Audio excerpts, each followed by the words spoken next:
Hello guys. Para to sa'yo, Gemini. October 31, 2025. Sa mga Gemini. Titignan natin ang inyong message today, guys. Sitwasyon. Sa inyong mga taong involved sa buhay ninyo. Sa pag-ibig, sa pamilya, o sa mga tao sa palibot ninyo. Nakasama ninyo everyday. Okay, Gemini. Tingnan natin ang message for you today, October 31. October 31, guys. At titingnan natin ito mamaya, okay? Para sa inyo. Ang mahalagang message na to. Okay, Gemini. Andito yung solitude. At ito ay in silence, peace prevails. Maybe sa sitwasyon nyo sa kasalukuyan, nandito kayo sa mood na silent kayo.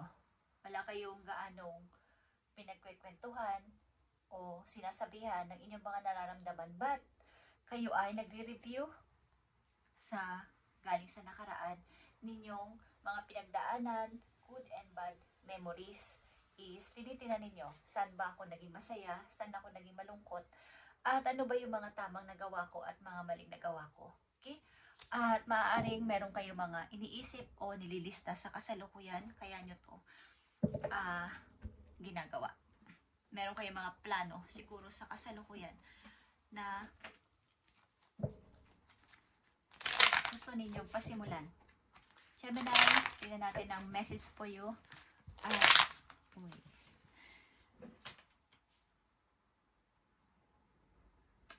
Want ng isang tao mag-message sa inyo, guys. Okay, Gemini, tingnan natin ang inyong message, October 31, 2025. At malapit nang magtapos tapos na ngayon ng October, guys. Magi-start na ang November. At nakita nyo itong magician. Marami kayong hawak. 4 na alas ang hawak ninyo, guys, Gemini. So, tingnan natin.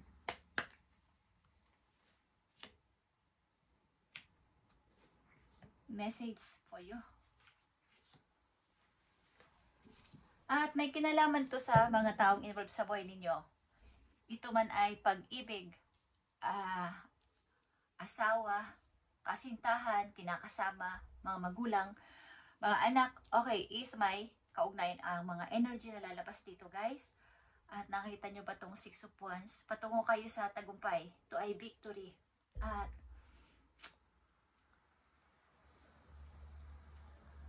suportado kayo ng ilan ninyong mga kakilala.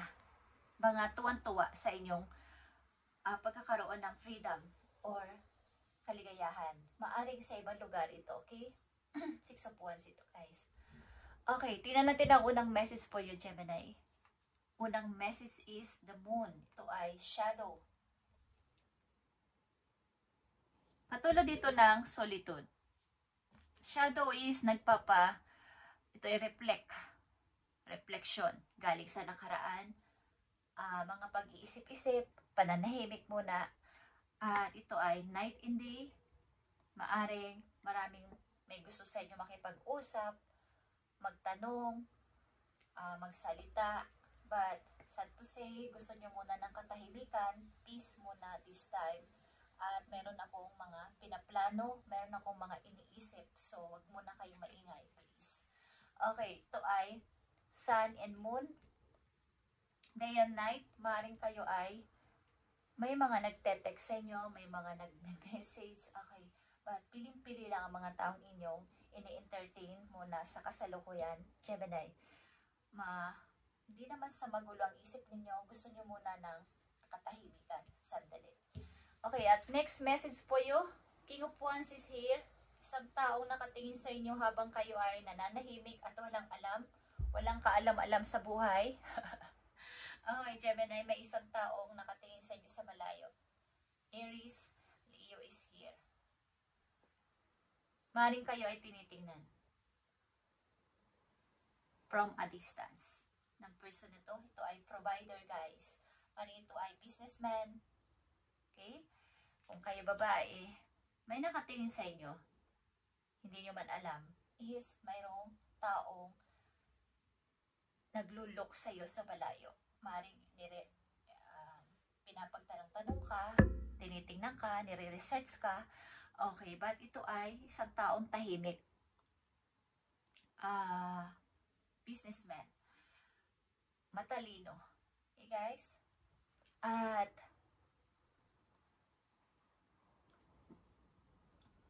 iniisip niya sa back ng kanyang mind, if kami ni Gemini ang magkatuluyan, o kami ni Gemini ang magkasama, o kami ni Gemini ay magkabalikan. Aliman dito, o ano lalabas dito, guys. Okay, nakikita niyo to. If kami ni Gemini ay magkakasama, okay, bubuo ang ilan sa iyo ng masayang family, maaaring with him, okay, kung kayo babae. At ito ay iniisip ng tao na to. Five of Pentacles is here. Meron kayong pakonti-konti, hindi naman napaka mahirap. Meron kayong pakonti-konting pagka-low sa money sa kasalukuyan, ilan sa inyo, at nakakaranas ng maaaring kahigpitan, ups and down na pagdating ng money. Kaya meron man kayo mga malalapitan o hihinga ng favor, mas mabuti na lang nasa sarili ko sikap. Okay? Maaaring pinagdaanan ito ng ilang Gemini na magkaroon ng kahirapan sa money at natutong hindi humingi ng tulong sa iba, gumawa ng paraan para sa sarili. Gemini, October 31. At titingnan din natin mamaya mga paparating na message for you.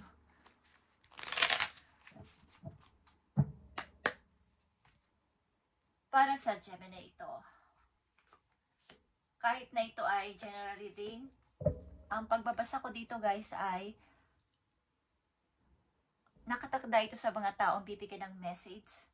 Kaya ito ay almost everyday. Okay? Aliman dito ang inyong situation is para to sa inyo. Kung ito ay para sa inyo at resonate kayo, is ito na yon. Kaya nyo nakita o narinig is para to sa inyo.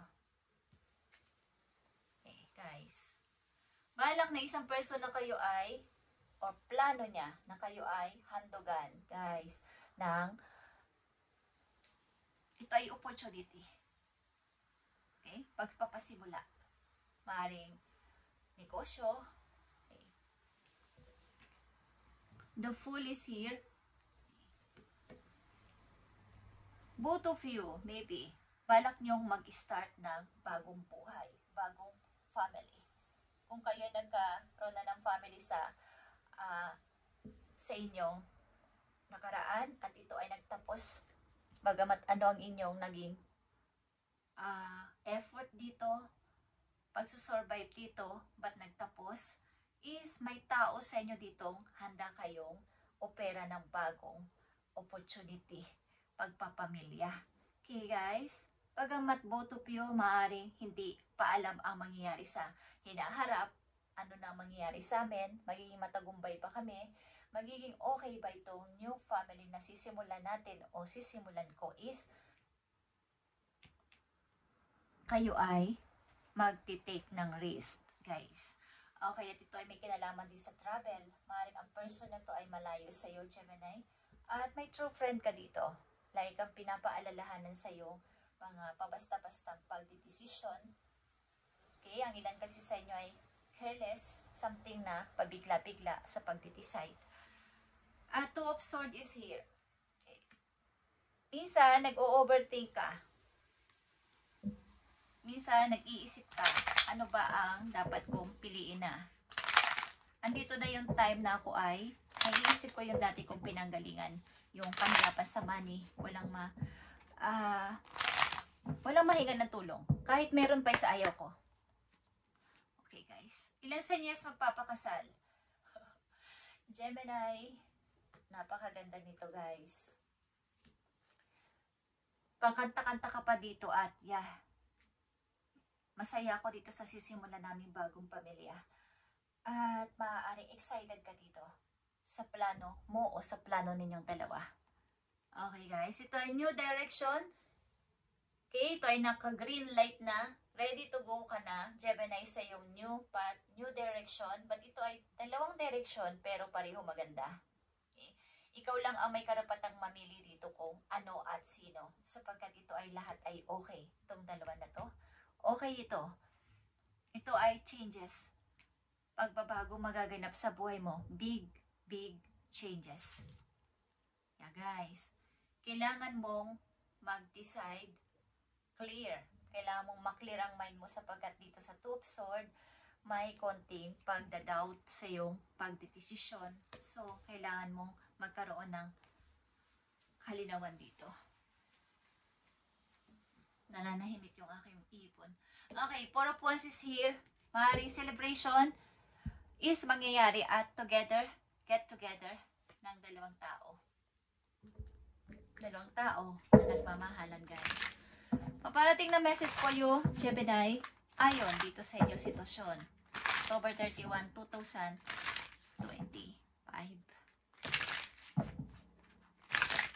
Kung kayo magkikita ng tao na to, kung ito ay malayo, bandang maay nagpaplano to, January, okay, December, January, October, something. Okay, Gemini, I need message for you, paparating na message for you, ayon dito sa inyong sitwasyon. I need 4 message. Mahalagang message. 7 of Wands, guys. Okay, titingnan mo na lang ang maa-achieve mo o na-achieve mo na. At may tao din talaga dito na naghihintay ng pag-ibig para sa kanya. Natagal na sang single. Gemini, andito ang 8 of Swords. Tigilan mo na ang pag-overthink.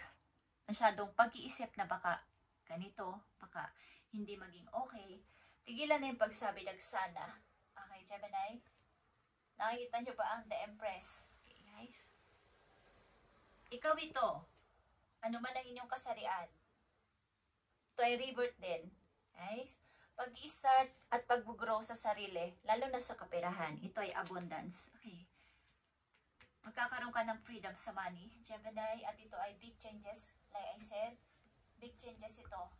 At the moon is reversed dito. Kung dito sa una nyong message ay nandito ang the moon, dito sa susunod na the moon ay reverse na ito. Ibig sabihin, maaring kinakalimutan o kakalimutan nyo na, i-close nyo na ang cycle galing sa nakaraan. Guys, yung mga gumugulo sa utak ninyo galing sa nakaraan, maaaring ito ay bad memories o mga masamang nangyari sa inyo na patuloy na nagiging shadow o anino sa inyong kasalukuyan sapagkat mag-i-start kayo ng new family. At yeah, guys, handa kang ipagtanggol ng tao na to sa anumang bagay, anumang sitwasyon na kakaharapin ninyong dalawa. At bago natin buksan ang inyong magandang message, tingnan natin ang payo sa inyo, guys, ngayong October 31.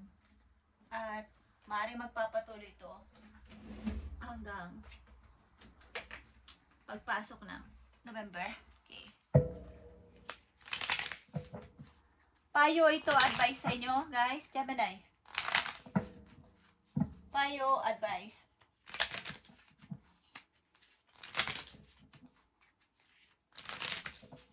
Malakas dito, magpapakasal kayo, bubuo ng family. Ito man ay bago, ito man ay pangalawa, pangatlo ninyong pagpapakasal. Okay.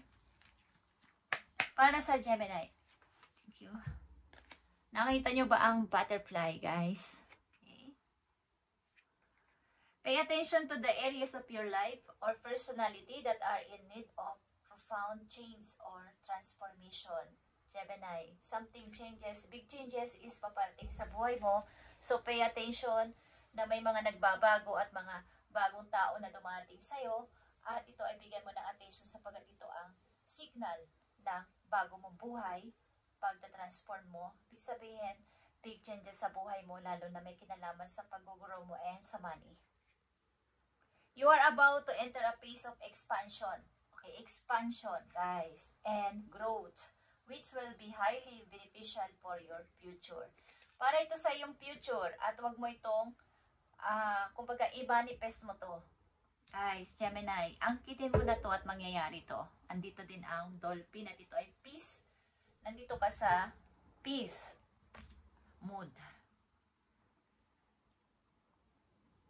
Gawin mo lang ay maging mabuti ka sa lahat. Okay? At paparating ito, mga reward na to galing kay God para sa'yo. At mag-trust ka sa iyong instinct simula sa araw na to. Yung binubulong ng iyong puso, yun ay totoo. Yung siguro nga totoo siya. Reality na to. Okay? Talagang may taong may gusto magmahal sa akin, may gustong baguhin ang buhay ko, may gustong magpakasal sa akin. Ito ay reality na at hindi ito dream. Isa itong big dream na magkakatotoo, real. Okay? Huwag ka mag-overthink, like I said. Ito ay pag-overthink na baka. Tanggalin mo na tong overthink na to. At ito na ang napakagandang message for you, Gemini. Yeah, guys. Narrow pathway is here.